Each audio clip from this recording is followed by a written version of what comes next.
sa ating prayer meeting. Yay!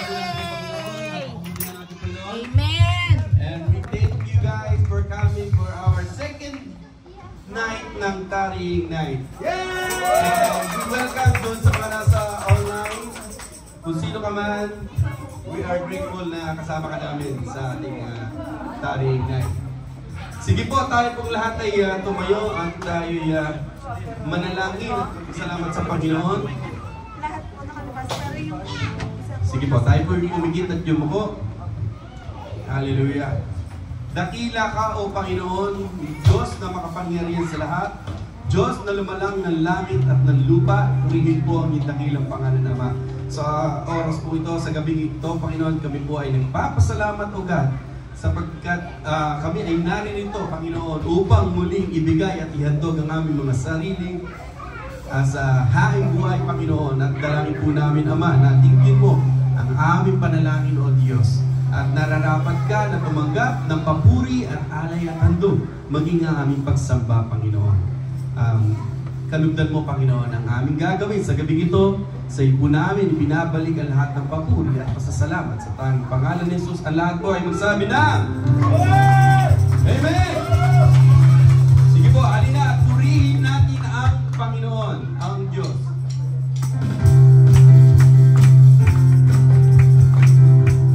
Come on, church!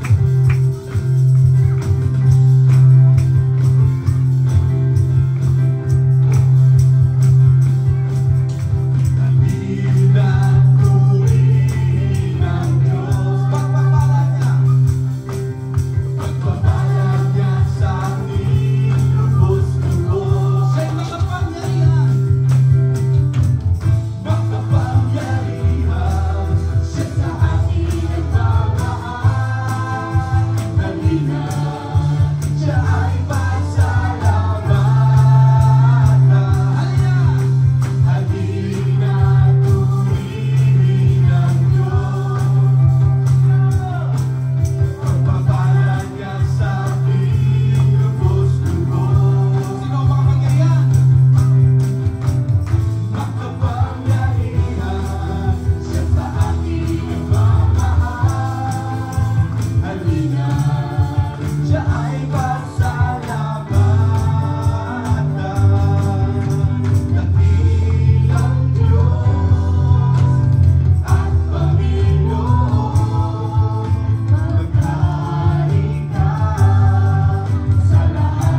God. Hallelujah. Patuloy natin purihin at sambahin ng ating Panginoon sa pamamagitan ng ating pag-awit, sa pamamagitan ng ating pagkasalamat.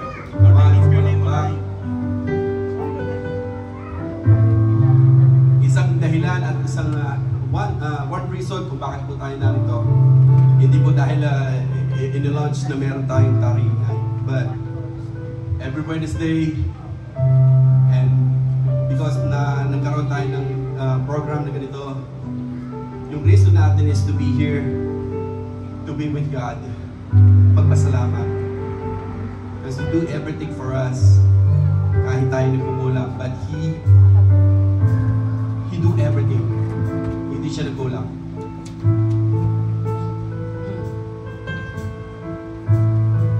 Awitin natin, pinupuri ka namin.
Nobody can stop us. Walang sino man ang makakapagpigil sa atin, sa ating pananambahan at pagpupuri sa ating Panginoon. Lahat na meron tayo, bibigay po natin sa Panginoon. Dahil di natin kaya mag-isa. Nang wala ang Panginoon sa buhay natin. Ang sambagay na makapagpupush para sa pagpangyarihan ng Panginoon ay ang ating pagsamba.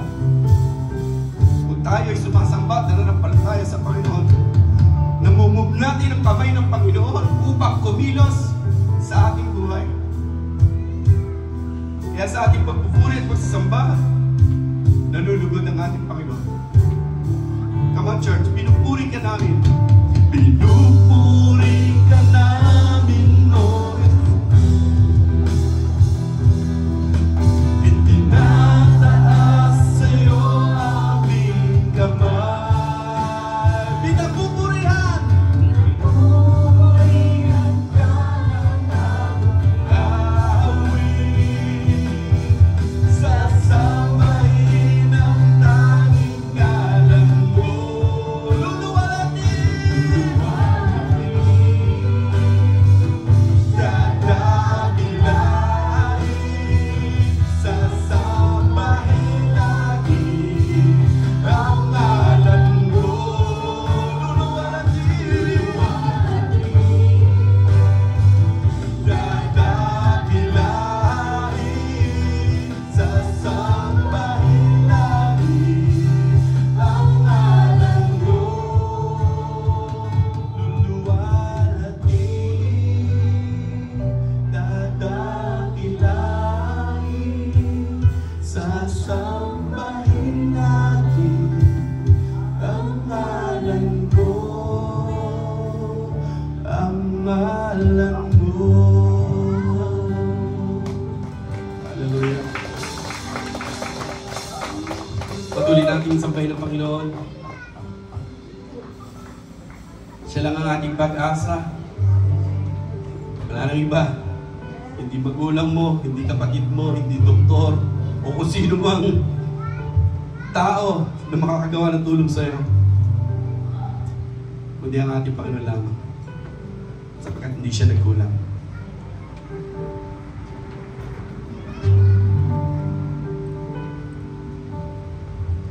Lang ang pag-asa ko, tanging ikaw ang buhay ko, Jesus. Kahit ako'y may pangamba, basta't ikaw ang kasama. Panatag na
lahat at sa lahat ng bagay na meron kami.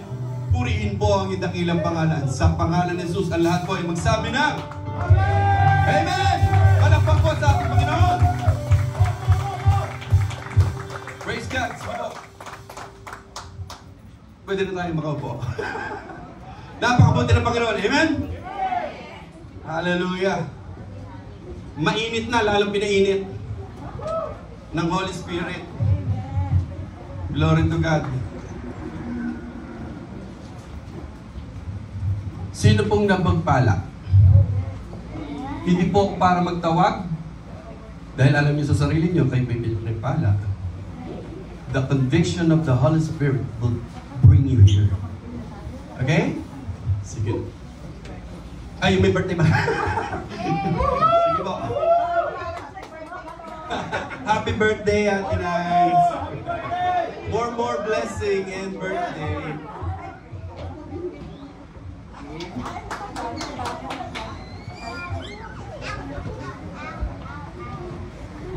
Salamat sa Panginoon.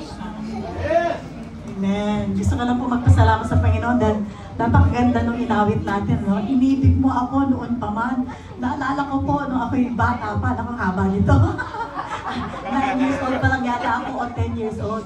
Na ako'y tumatakbo, umiiwas sa nanay ko, nagtatago ako. Dahil gusto ko umaten sa BBBS. Maliit pa lang ako, tuwa ako dahil narinig ko na yung story ni Moses, yun ang gusto ko. Hindi ko alam na ang Panginoon pala ay nagre-ready na. Nire-ready na niya nire-ready niya na ako para makilala ko siya. At nang ako'y 16 years old, after that, kasi on and off naman yun, every summer lang. At the age of 16 years old, I came to know the Lord. Imagine mo from 6 years old, 9 to 16, the Lord is chasing me. Diba? The Lord was chasing me during the time. Tapos, na-realize ko, Lord, talagang ngayon ko na-realize na pag naiisip ko mga bagay-bagay na ginawa ng Panginoon sa buhay ko, talagang napakabuti ng Panginoon. Hindi ko talaga kayang maintindihan yung pag-ibig ng Panginoon. Yung pag-iyak ko sa Panginoon, ang nanay ko at tatay ko, iyak ako ng iyak sa kanila dahil, Nay, tatay, tanggapin niyo na si Jesus. Kasi baka mapunta kayo sa impyerno. Pero ngayon nakita ko how the Lord was so faithful sa buhay ko. Kaya I thank the Lord, no? Napakabuti ng Panginoon. Walang problema sa buhay ko na hindi niya sinulusyonan. Lahat ng bagay na pinag-pray ko sa Panginoon, simula na makilala ko siya, ay talagang inano niya, yung talagang sinasagot niya. Kaya naman pag ako'y nag-iisa at ako'y umiiyak sa Panginoon, talagang over ang pasasalamat ko sa Panginoon. Talagang I cannot really imagine how the Lord is so good to me. Binigyan ako ng asawa. Binigyan ako ng mga anak. Imagine sila ay mga mga reward na ng Panginoon, di ba? Mga reward na ng Panginoon. Kaya I thank the Lord. Kaya kahit ako na lang maglilingkod sa Panginoon, maglilingkod ako, bahala kayo. But anyway, kasi nga sabi ng Panginoon, bago mo sila nakilala, nakilala mo na ako. Kaya naman, the Lord is so good to me. So I thank the Lord. I thank the Lord for what He has done in my life. I am already, if you wanna ask me, I am already 57. 57 years old. And I'm so proud. Sabi nga ni Pastora, huwag itago. Kaya I thank the Lord. And I know more things is going to happen in my life. Sa buhay ko, maraming pang gagawin ng Panginoon. Kasi si Moses nga, 80 years old nagpakilala si Lord, di ba, sa kanya. How much more tayo, mga bata pa. Kaya marami pang gagawin ng Panginoon. I want to give praise, glory, and honor to our God, the Lord Jesus Christ. Thank you, Lord. Salamat. Alright, who else? Sino pa po ang pinagpala ng Panginoon? Wala na? Yeah, go ahead.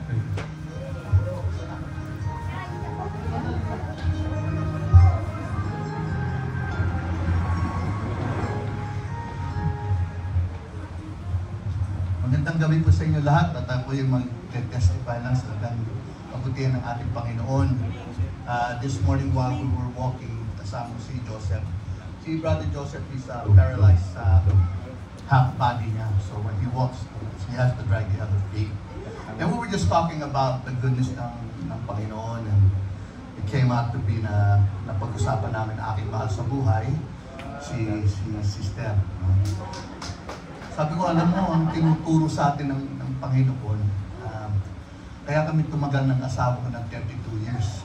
So, dahil sa hirap at ginhawa na binigay niya sa aking pagmamahal. Kasi kung hindi, iwanan niya ako, kaya-kaya ko iwanan eh. Pero hindi. So, yung mga natutuhan ko na pagtagal namin magkasama, sabi ng Panginoon sa akin na siya talaga kailangan mo mahalin dahil siya talaga sa iyong buhay. Mararanasan niyo yung pag tumagal ka na doon sa area na yun, may kasamang hirap, tapos may kasamang hawa. Dati nun, hindi ko talaga na-appreciate yung hirap ng dinadaan ng asawa ko eh. I take it for granted na, hiyaan mo kung ano, it's okay, you know? Pero hindi ganun. Hindi ganun pala talaga. When I finally realized na how much I really love my wife, na I cannot live without her, besides the Lord. I've become to that age na, sabi na ano ka na talaga pala, masunurin. Talaga naman, it's okay, you know. Sabi nila sa English, if you're sa Amerikano, sabi na, you're handpicked. Pinili ka na ano daw. Sabi ko, it's okay. Dati no, ayoko sabihin ako na handpick ako. But now I don't mind because I love my wife, you know. Then plus, nag-aral ako ng CNA. Control ng asawa. Kaya, intindihan yan, yung mga mag-aasawa, wala pang asawa, just realize what I just said because you will come and you will come to pass na gano'n na mangyayari sa atin. Right? So I give the glory lahat sa Panginoon. Kasi yung asawa ko, ba't wala dito? Ayun pa. Buti na lang certified CNA din ako. To God be the glory. Sino pa po ang gusto magpasalamat? Wala na? Wala na po? Wala gusto magbalik sa Panginoon? Wala na? Ako po, meron po akong testify. Kanina, this morning yan, maghahatid kami ng lumpia ng asawa ko, ng bata doon sa pasyente ko na naging kliyente. So, to God be the glory kasi, what do you call this? Pumupunta ako doon every time na mag-deliver ako ng lumpia. I don't have an opportunity to pray for the pero na-approach ko na yung pasyente ko. Pasyente ko na yung asawa niya yung magpe-pray ko. And then that time, available yung asawa na sa kitchen, pero may Alzheimer yung asawa. And then, she told me na yung asawa, merong tumor. Kasi sinabi niya, hindi na ba dapat niya pina-opera kasi na-damage pa yata yun. So, nagkaroon pa ng tumor. So, sa mahabang kwentuhan, sinabi ko, nagkaroon ako ng pagkakataon, sabihin sa kanya, would you like me to pray for your husband? Nanay Rose. And to God be the glory, she said yes. And then, of course, yung pagkakataon natin bilang mga Kristiyano is to pray for someone, pray for the sick. So, pumunta ako sa table, nakita ko yung asawa, nakaupo doon sa wheelchair. Pagdating ko sa table, sabi ko, hello po, ako po si Mark. Bakit niyo ako ginugutom? Sabi, Alzheimer nga. Ayoko ng gulay. Tandali po. Nanay Rose. Ayun daw ng gulay. Hindi, ina-attack ng Alzheimer yan. Okay, so, yung time na yon may attack siya ng Alzheimer at saka yung tumor niya. So, sabi ko, pag-pray natin sa akin. Sige. So, nag-pray po kami doon. Nirelease namin, we rebuke the works of the enemy na magkaroon ng kalinawan yung kanyang memory. Bumalik ba? Magkaroon ng kaayusan, kapayapaan. Yung panalanta niya kanina, nung dumating ako talaga, nakausap ko siya. It's not really good.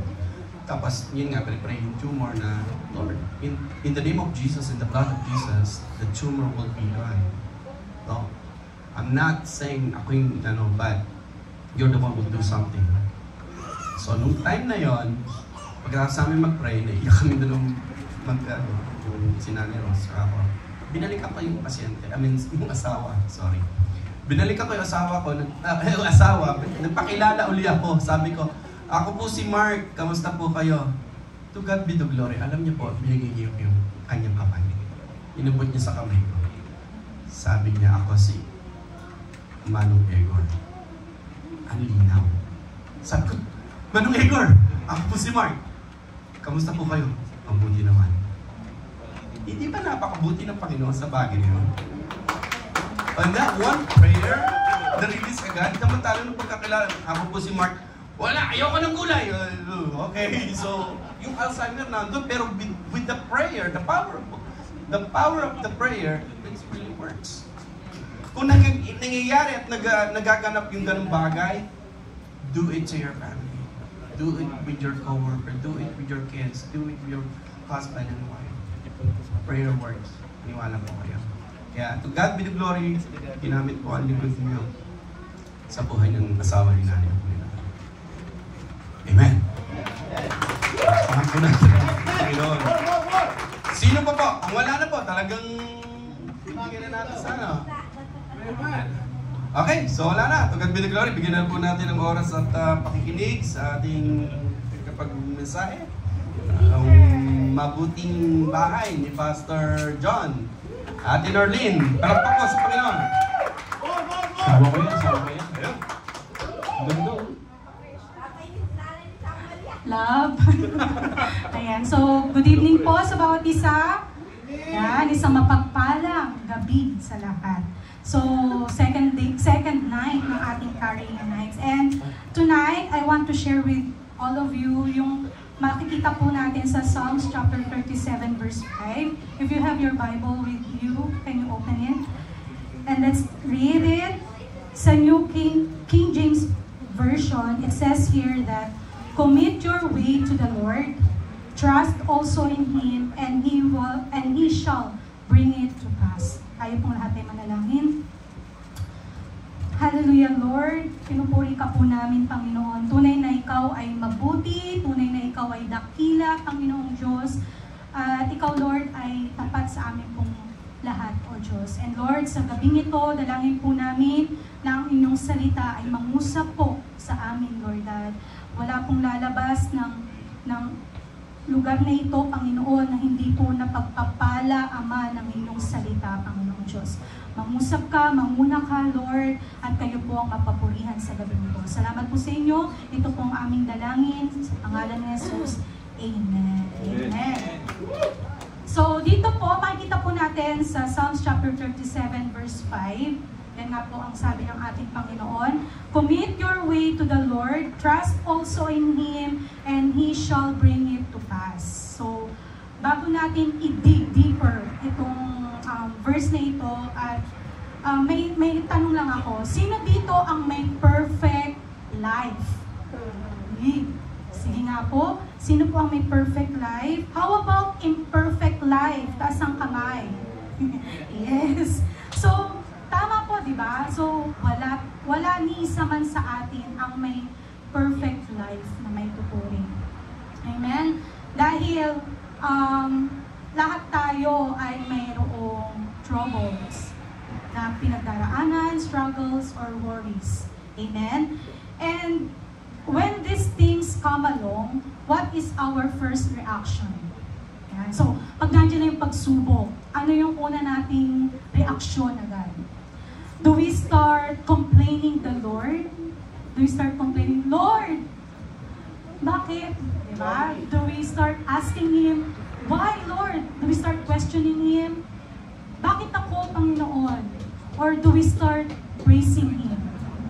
Lord, thank you for this trouble. Thank you for this struggle, so God. Or do we start trusting Him? So, alin doon? Mamili po tayo. Yan. So, yung sagot sa inyo na lang po muna yan, ha?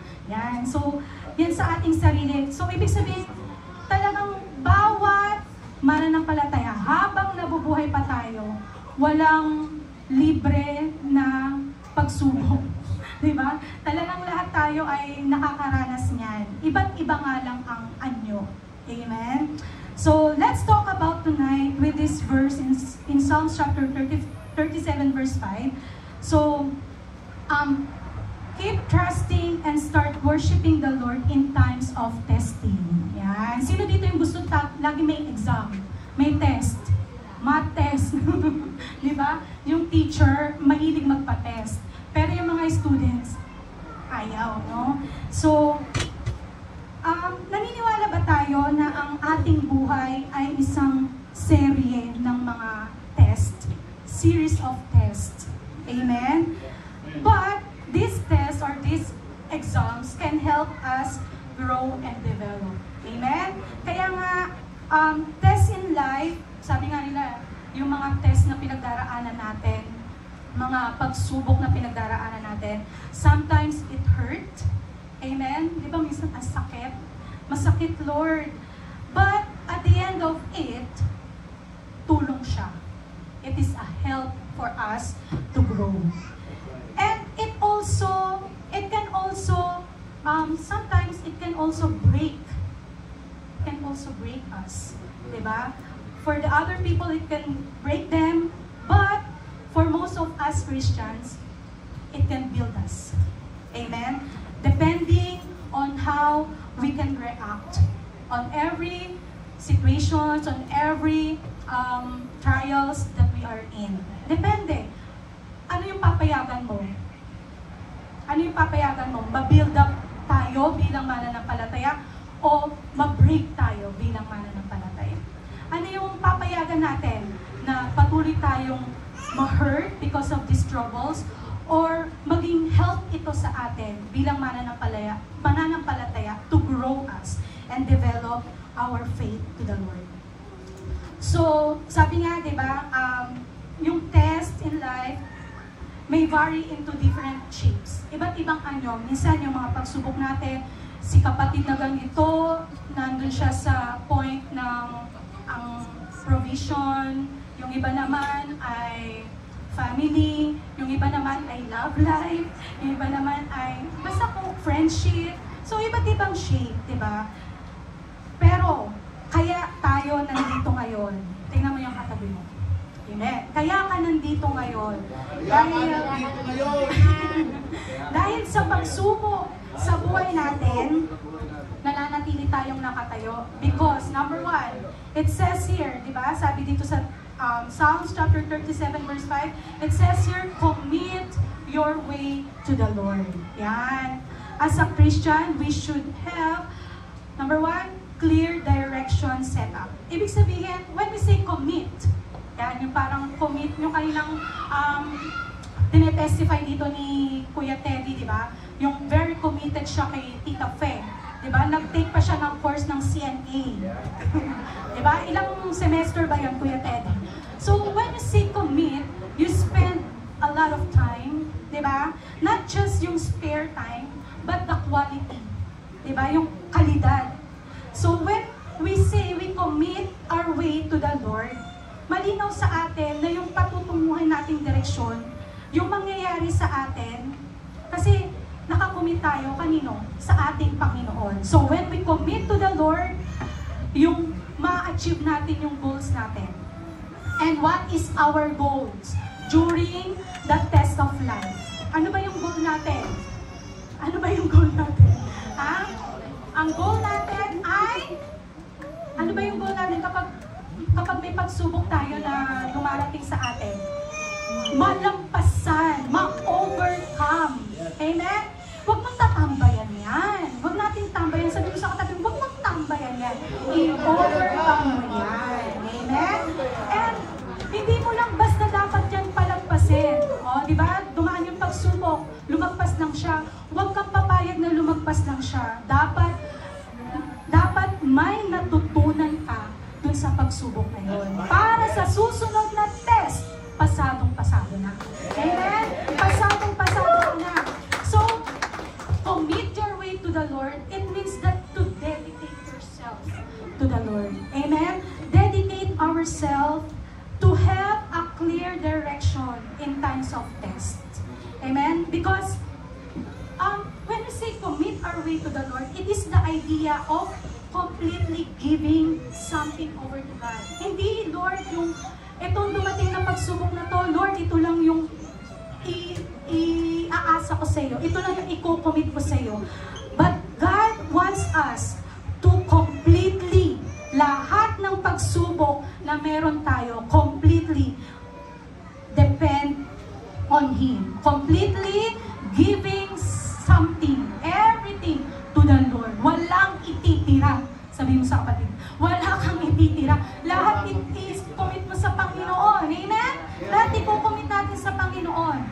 In James chapter 1 verse 2 to 4, it says here that, consider it pure joy, my brothers and sisters, whenever you face trials of many kinds, because you know that testing of your faith produces perseverance. Let perseverance finish its work so that you may be mature and complete, not lacking anything. Amen? So, meaning to say that kapag dumating ang pagsubok na yan, mag-celebrate. Amen? Consider it pure joy. Magalak. Lord, ang hirap naman nun. May pagsubok, magagalak ako. Magsi-celebrate ako, magpapaparty ako. Yes, Lord, may pagsubok. Amen. Thank you, Lord. Because, sabi dito, it is mapoproduce yung ating perseverance, yung ating pananampalataya sa ating Panginoon. And, pag nalampasan natin yun, once na nag-commit tayo sa ating Panginoon, di ba, pure joy yung nararamdaman natin. Amen? Pure joy. And, ultimo nga yung ginto, di ba, talagang pinaparaan sa apoy. Di ba? So, tayo ay daraan din sa mga pagsubok, sa trials na ito, para tayo ay tumibay. Amen? And, para tumibay tayo, para hindi yung, di ba, dating lang ng isang dagok lang, ng pagsubok, na yan, pero madaling masway. Madaling masway. Maybe because we are not committed sa ating Panginoon. Maybe because yung way natin, it is not committed to the Lord. Saan ba nakakommit yan? Sa ating sarili lang ba? Kasi kapag sa sarili lang natin, sa asawa lang natin, sa mga tao lang sa paligid natin, ay, minsan, mababago yung direksyon. Maliliko yung direksyon. But, if we commit our way to the Lord, it is a clear direction. Saan tayo patungo? Amen? And that is to overcome that trials with a learning and, of course, the development of our faith through Christ. Amen po? Amen. And sabi din dito sa, makikita din natin, di ba, sa, sabi pa, it says here also, trust also in Him. So makikita po natin, when facing trials, amen, we have a reliable support. Reliable support. So when we say reliable, it means dependable, trustworthy, hindi tayo bibiguin. Amen? Hindi tayo bibiguin, and that is God. Alam natin na yung mga mahal natin sa buhay, they are dependable, but sometimes they failed. Amen? Because tao lang tayo. Amen? Hindi lang sila, kundi pati tayo sa sarili natin. Sometimes may mga promises sila na minsan hindi natutupad. Amen? But, it says here that kapag tayo ay dumaraan sa pagsubok, naroon na tayo ay may reliable support. And that is God. So, when facing trials, troubles, or unexpected situations in life, whom you gonna call? Amen. Alam ko si may Ghostbuster. No, so, sabihin natin sa ating sarili, ang tatawagin ko ay ang Panginoon. It should be the Lord. It should be clear in our mind that when we have trials or tests in life, God should not be an option. Diba? Kasi minsan kapag dumaraan tayo ng mga pagsubok, ang daming option. Option A, option B, option C, diba? Pero dapat ang priority natin si Lord. He should be our priority to run to in times of trials or tests in life. Why? Sabi natin, because God is our reliable support. Amen? So, sabi dito sa Psalms chapter 20 verse 7, some trust in chariots and some in horses, but we trust in the name of the Lord our God. Amen? So, kapag may battle, kapag may digmaan tayo, minsan, umaasa tayo sa ano yung pwede nating gawin. Pero, ang the best na pagkatiwalaan natin ay ang pangalan ng ating Panginoon. Pangalan pa lang, powerful na. Amen? Amen. So, our God is our reliable support because His word are true. Napakayaman ng salita ng ating Panginoon. Napakayaman ng kanyang mga pangako sa atin. Amen? So, in Psalms chapter 33 verse 4, "For the word of the Lord is upright, and all His work is done in faithfulness." Amen? For the word of the Lord is upright. They are true. True. Ibig sabihin talagang totoo, hindi mababali. Amen? Kung minsan may mga nangangako sa atin pero nababali, di ba? Nasasaktan tayo. But the word of the Lord, it is true. And we should be rely on Him, we should depend on Him. Amen?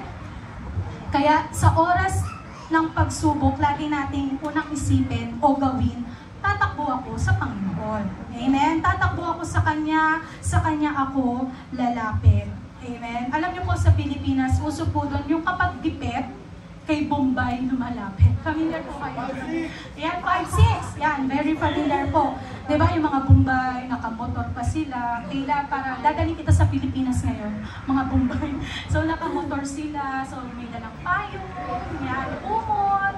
So, maraming Pilipino na sa oras ng kagipitan, sila yung naiisip. Nalapitan, si kumare, diba, lumapit. Minsan nga po, kayo din nasa isip nila eh. Yung mga nasa ibang bansa, di ba? Lalapitan. Pero, minsan, hindi talaga maasahan. Amen? Minsan, tatanggi talaga. Amen? Tumatanggi talaga. And because, syempre, mapagbibigyan because of some reasons. Pero, kayo ba kapag may lumapit sa inyo, ba, yan, nag-chat, tapos lalapit, musta na, o kaya pangalan mo pa lang eh, no? Tapos kasunod nun, musta, alright? So, may kasunod na yon syempre. Okay, may kasunod na yon. So, minsan ang tao, may time na mabibigo natin ang isa't isa. Amen? Mabibigo natin. But, the Lord, what I would like to emphasize here is, when we face trials or unexpected situations that we need to overcome, lagi ang priority natin na lapitan, hindi yung ibang tao, hindi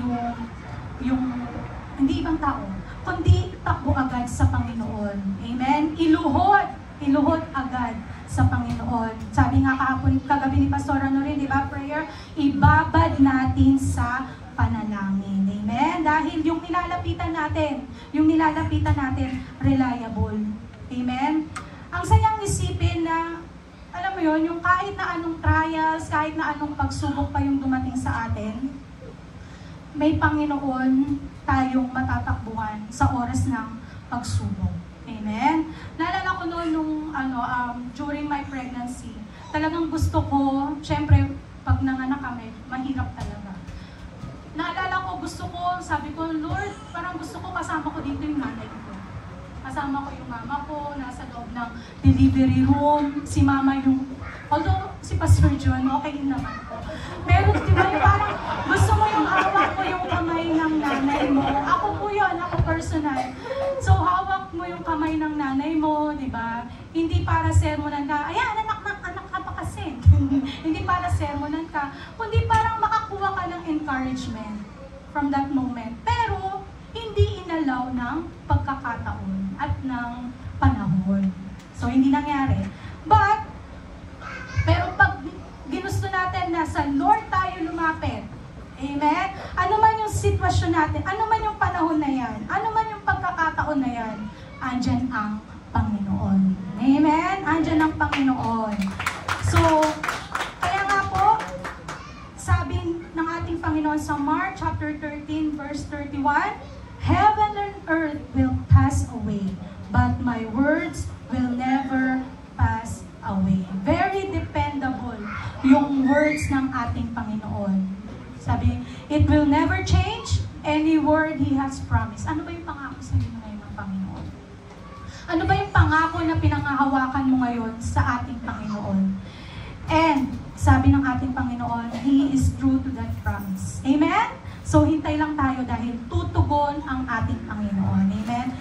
And sabi dito, sabi dito, di ba? It says here also that He shall bring it to pass. So, in other version, sa ESV version, sabi dito, He will act. He will act. Sa NIV, it says here that He will do this. So, are you facing trials right now? Are you undergoing on a test of life right now? Meron po ba? Do you have some struggles right now? Ibig sabihin, huwag ka mag-alala dahil sabi ng Panginoon, He shall bring it to pass. He shall bring it to pass, meaning to say, number 3, we have a temporary situation. Ano man yung sitwasyon natin ngayon, temporary lang pala po. Hindi tayo magtatagal sa sitwasyon na ito. Sabihin mo sa katabi mo, hindi ka magtatagal sa sitwasyon mo na yan. Nasa ang sitwasyon man tayo, sa pagsubok, masakit man ang ating mga kasukasuan, meron man tayo nararamdaman, minsan nakakaramdam ka man ng kalungkutan, di ba? Yung parang, Lord, bakit bigla akong malungkot? Di ba? O kaya naman ay meron kang pag-aalala, temporary lang yan, sabi ng ating Panginoon. He shall bring it to pass. Amen? So, gusto ba natin makawala tayo sa sitwasyon na to? Sa pagsubok na ito? Amen? Sabihin natin sa ating sarili, temporary situation lang pala ito. Amen? Ano ba yung sitwasyon mo ngayon? Ano ba yung sitwasyon natin ngayon na gusto natin itawid tayo ng ating Panginoon? Amen? So, ako, yung sa devotion time natin nung camp, sabi ko nga sa group, yung sigaw, yung iyak talaga ng puso ko, makasama si Zia dito kasi may anak ako sa Philippines. Makasama si Zia. So, kaya, ang sarap mamasyal, di ba? Ang sarap mamasyal, pero ako gusto ko talaga kasama si Zia na mamasyal na pupunta sa Napa, sa Lake Tahoe, kahit na San Francisco pa lang yung napupunta namin. Pero gusto ko kasama ko si Zia. Nakakaramdam minsan ng lungkot. Yan yung iyak ko sa ating Panginoon. But I know na temporary situation lang ito sa aming pamilya. Na kami lang ni Pastor John at Samuel yung nandito. Dahil alam ng Panginoon yung iyak ng puso ko, yung sigaw ng puso ko, na makasama din namin dito yung aming baby girl. Alright? Hindi ko alam kung kailan. Hindi ko alam kung kailan eh. Kaya minsan ko pag tinatanong nyo, kailan darating si Zia? Kailan na siya? Hindi ko alam. Talagang nasa kamay talaga ito ng Panginoon kung kailan po. Amen? Pero, ang pinangahawakan ko lang, pangako ng ating Panginoon sa amin, mangyayari ito. Amen? Mangyayari ito one day na magsasama-sama din kaming pamilya. Ibig sabihin, we are just here in a temporary situation. Temporary situation lang po kung may mga pagsubok tayong kinakaharap. Because God will bring it to pass, itatawid tayo ng Panginoon. Sabi mo sa katabi mo, itatawid ka ng Panginoon.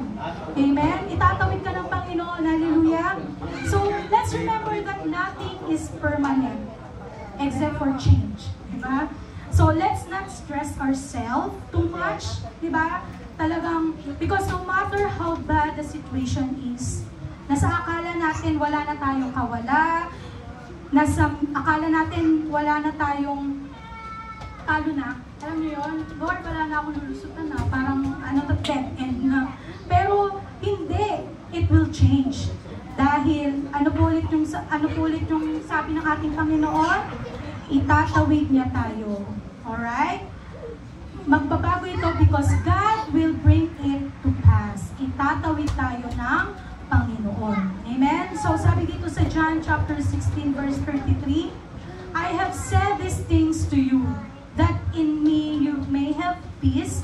In the world you will have tribulation, but take heart, I have overcome the world. Amen? So, nakaasa tayo sa ating Panginoon. Yung pagsubok na meron tayo ngayon, napakaliit lang po niya na bagay. Kumpara sa ginawa ng ating Panginoon, na in-overcome niya ang world. Amen? Kaya nga, sabi, kumalma lang tayo. Diba? Be calm. Diba? Kumayos tayo. Umayos talaga tayo. Ibig sabihin, our God overcome the world. It says here, the world. Amen? Kaya nga yung pagsubok na yan, napakaliit lang yan sa ating Panginoon. Dahil napakalaki ng ating Diyos na kaya tayong itawid sa anumang pagsubok na yan. Amen? So, let me end this with this verse. In Psalms chapter 8, verse 3, sabi dito, when I look at your heavens, the work of your fingers, the moon and the stars, which you have set in place, what is man that you are mindful of him, and the Son of Man that you care for him? Napakaganda po ng sinasabi ng ating Panginoon. Inaalala tayo ng Panginoon. Amen? Inaalala ka ng Panginoon. Mahalaga tayo sa Panginoon. Mahal tayo ng Panginoon. Amen? Di ba kapag mahal na, gagawin ng lahat? Di ba? So, mahal tayo ng ating Panginoon. Mahalaga tayo sa Kanya. Sabihin mo sa sarili mo, mahalaga ako sa Panginoon. Mahal ako ng Panginoon. Inaalala ako ng Panginoon. Amen? Tayo po lahat ay manalangin. Panginoon, purihin ka, O Diyos. Sambahin ka, Lord, sa iyong salita, Panginoon. Lord, tunay, Panginoon, na ang salita mo ay mayaman, Panginoon. Tunay na ikaw ay tapat sa iyong mga anak, Panginoon. Lord,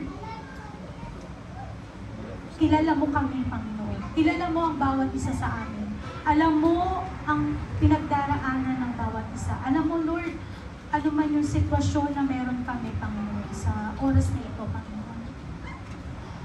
Lord, ikaw po, Panginoon, ang magtatawid sa amin, O Diyos. Alam po namin yan, Panginoon. Lord, hindi ka po nagkulang sa amin, Panginoon. At kahit kailan, Panginoon, na hindi ka magkukulang sa amin, O Diyos.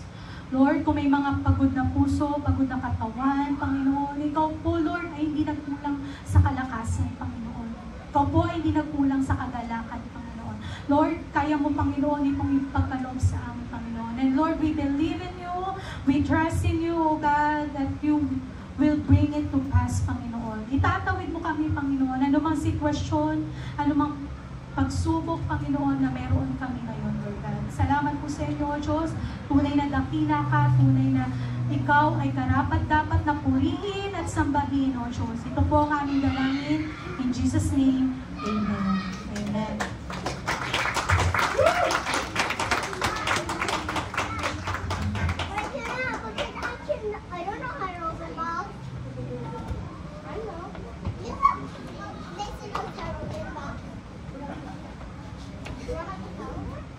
Maraming salamat, Mami, Sister Connerly Imenso Uban.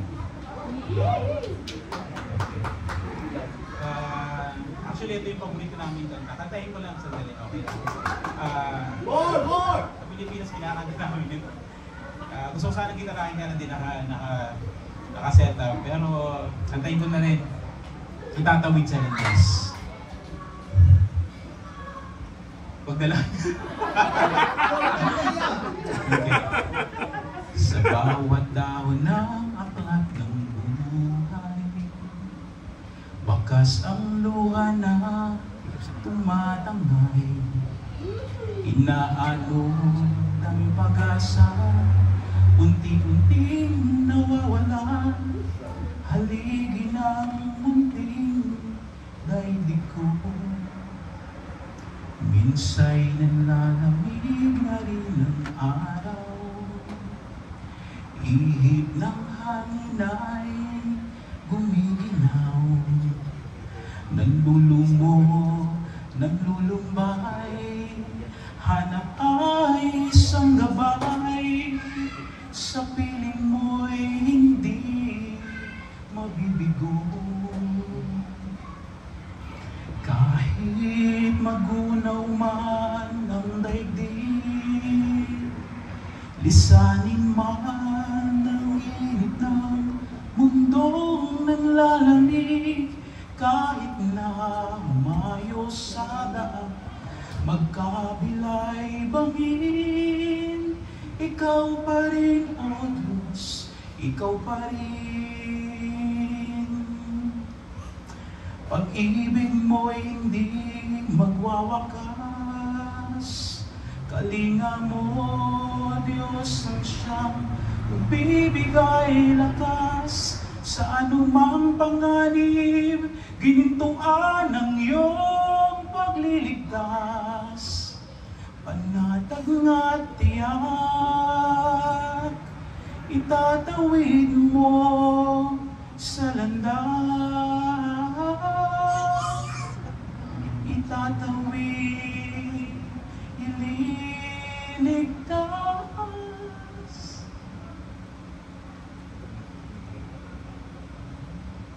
Ihatid hanggang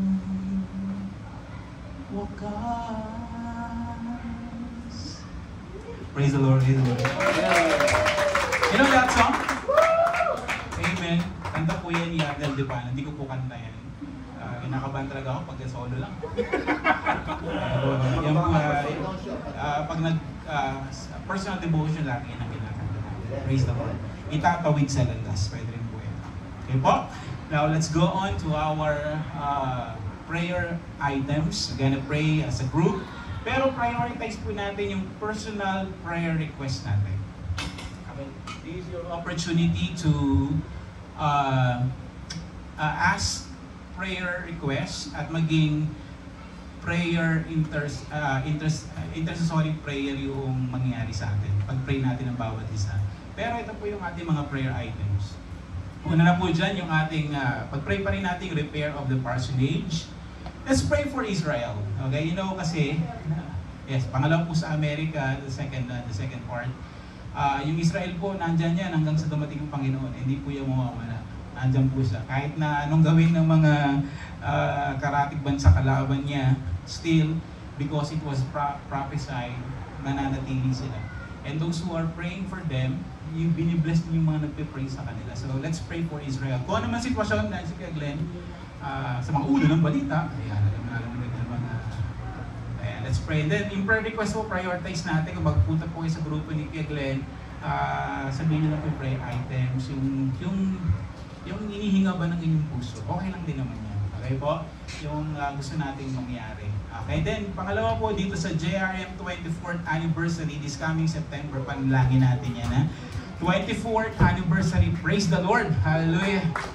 So, hopefully maging exciting itong event na to. At the same time, we can invite more people and even our families. We can invite them to join and celebrate with us this coming September. Okay? And then let's also pray for USA.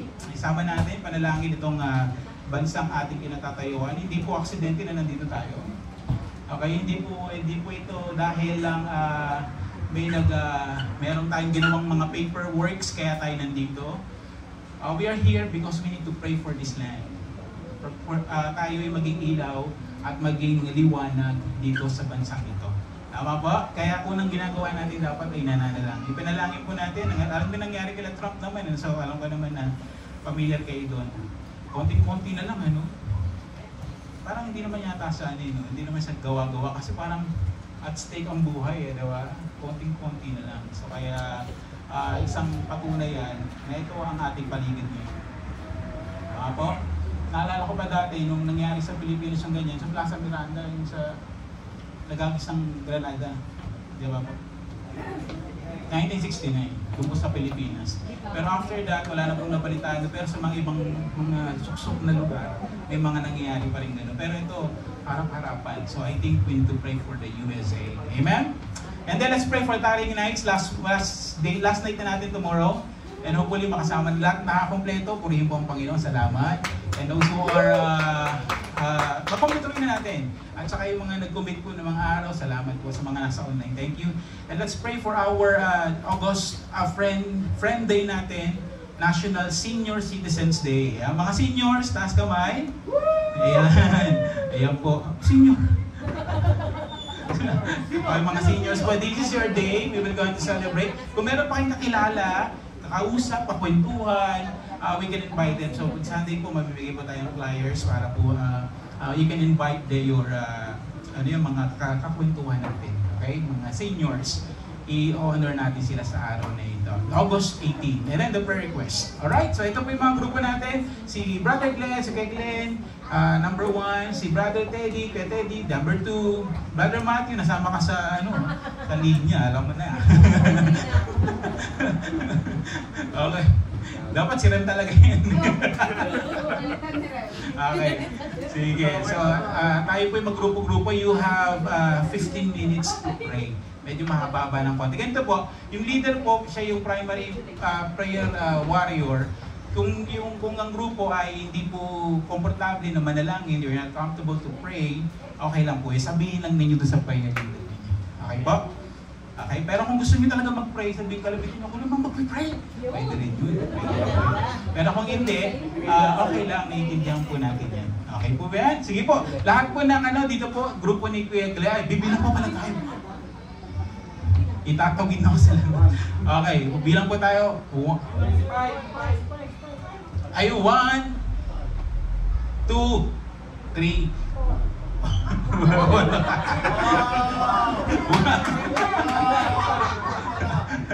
Okay. Palit na lang. Sige. Sige. Sunod. 1, 2. 2 kayo na po. Tapos 3. Hindi, 2 ikaw. 2. Tama, 2 ka. 2. Yan, 2. 3, yeah. 1, 2, 3. Kayo po, Tatay Alfonso. 1. Brother Eric. 2. Ate Marichun. 1. 2. Yan, basta na 3. 1, 2, 3. Yan, dire-diretso. 1, 2, 3. Leader kayo wala kayong bilang. Kayo po 3, yun, 3. 1, 2, 3. 1, yan. 2, yan. Tapos 3. 1, 2, 3. Ayan, dito po lahat ng 1, dito yung 2, tapos 3. Okay, nabukas na tayo. 12 minutes na lang to pray.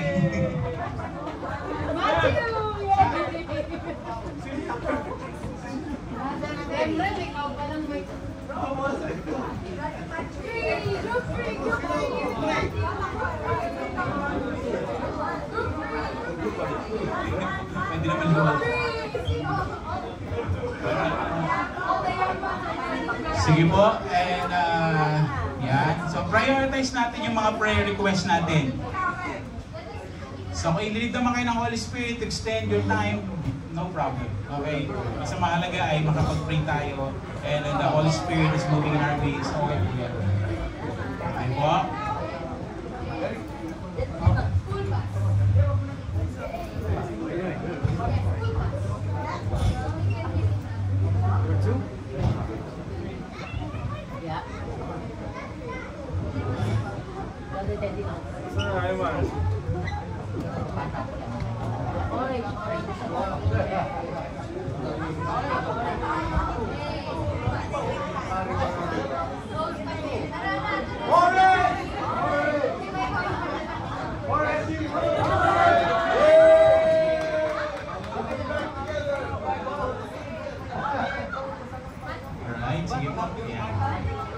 Pwede niyo po tanungin yung mga prayer request ng grupo natin, and then kung meron po gusto mag-pray sa grupo natin, okay lang din po yung magbigay natin.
Kaya mo na ako kaya ng dos ka. Jenny. Jenny.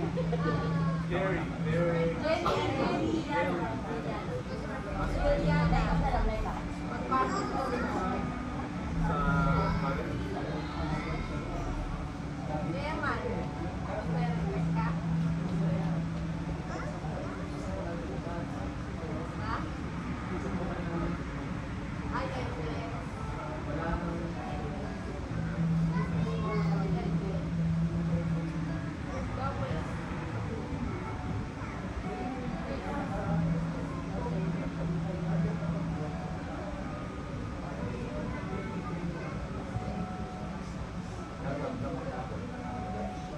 hindi ako na yung number 1 sa inyo.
Alright, so let's gather again. And before we close in prayer, kakanta muna tayo at the same time. We're gonna pray for our birthday celebrant. Hey! Pastora Naida. Okay? Pastora Naida. Ang ganda yung testimony ni Pastora Naida. Nung mula daw, ng 16, nasa BBS na siya. Ang bait-bait niya talaga. Ako, di ako nakaranas. Okay. Naalala ko nung paano ako inabot ng Panginoon, nakikipagbasa gulo ko. Kayo nasa BBS, so bait. Okay. Sige po, let's gather again. Sige po, tayo lahat ay magsitayo at ipapanalangin po natin si Pastora Naida sa pangunguna po ni Pastor Santos. Iyon po, si Kuya Jesse naman bukas. Amen. Let's sama natin yung asawa ni Juan, si Naida. Ano yung tinadala mong regalo pag nililigawan mo siya noon? Lambunisang ba, Brad? Lambunisang.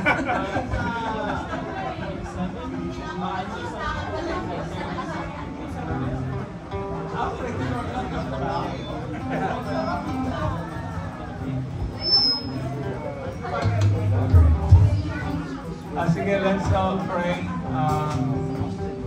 Let's continue to pray for our event next month. We'll be honoring all the senior citizens. And then let's keep praying for the nation of America. Let's pray.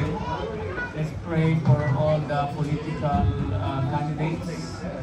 And then let's pray for our anniversary on September, which is the 24th year of the church. Yes. I came here 2001, so the church is already 1 year old. So it's to God be the glory. Amen? Amen. Sige, can you hold each other hand? Okay, mahiya. Baka gusto mo pang halikan. Okay, let's all raise our hand and declare blessing upon Naida and June.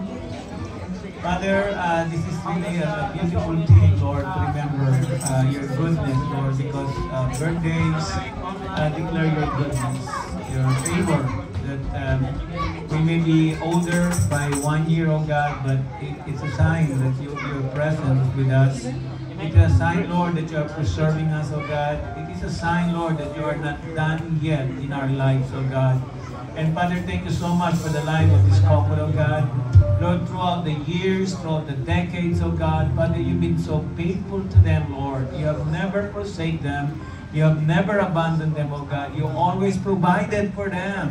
Father, thank you so much, oh God. And as Naida celebrates her birthday today, Lord, as I lay my hand upon her, Father, Lord, we would like to honor you. We would like to thank you. We would like to praise you for her life, oh God. She's a such servant of yours, Lord, that you are willing, Lord, to serve you in any ways, in all ways, Lord, in whatever endeavor, Father. Lord, continue to bless her and continue to honor the passion of her heart to be a minister, to be a blessing to others, to be an evangelist, Lord, to be able to share the word of God, not only in the church, but outside in the church and even at work, oh God. Father, continue to manifest your wisdom, your glory upon her, that whenever she open up her mouth, Lord, let your word comes out, Lord, with power, with conviction, even as she pray for people around her, oh God. Father, answer those prayers. Let miracle overtake those people who are being praying for, Lord, by Ate Naida, Panginoon. Maraming po salamat. And even for Brother June, thank you, Lord, for this couple, oh God. Thank you for preserving their marriage. Thank you for making their marriage stronger as ever. That none of those problems, Lord, were able to challenge, oh God, the integrity of this marriage. Because this marriage remains strong throughout the times, Lord. The season of challenges and trials, oh God. Father, thank you for being with them, Lord. Even for Brother June, Lord, thank you so much, Ama, for being with him all the time as he went all those struggles, Lord, and trials, oh God. Thank you, Lord, that you are still God in their lives, oh God. Father, thank you so much for all their children, for all their grandchildren. Even si Nanay Carmen, Lord, we remember her in the Philippines right now. Father, continue to preserve their mom, oh God. Father, Lord, you know how much they love her, how much we love her, oh God. And right now, whatever her condition, Father, continue to manifest your love upon her, oh God. That even at this moment of her life, Father, you are with her, O God, and you are the assurance of her life, Father. Lord, thank you so much. Again, your name be praised and be honored, Lord, for another year upon the life of Pastor Anaida, O God. Father, thank you so much for all the people who came here today. Lord, we all pray together for other people, for other events, O God, but we ourselves, Lord, we have all our needs, O God. And Father, whatever the needs of every person in this room, Lord, whether healing, whether provision, or even, Lord, answer to all the prayers, Father, continue to show, Lord, that you are the God who answers prayer, Father. Lord, bless everyone who are praying, oh God. Bless everyone who are here today. Thank you for their lives, oh God. And even for the food that they're about to share, thank you so much for this abundance that you have provided to us. May this return to them hundredfold, oh God. Father, to you, we give all the praise and the glory. In Jesus' name, amen. Amen. Happy birthday!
Halina at purihin ng Diyos.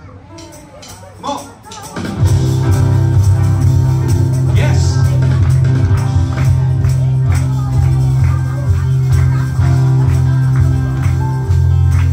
May kasabay na ako kumanta ako. Halina at purihin ng Diyos. Here we go. Pagpala niya sa ilubos.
Tomorrow, meron pa rin tayong last night natin. See you again tomorrow night.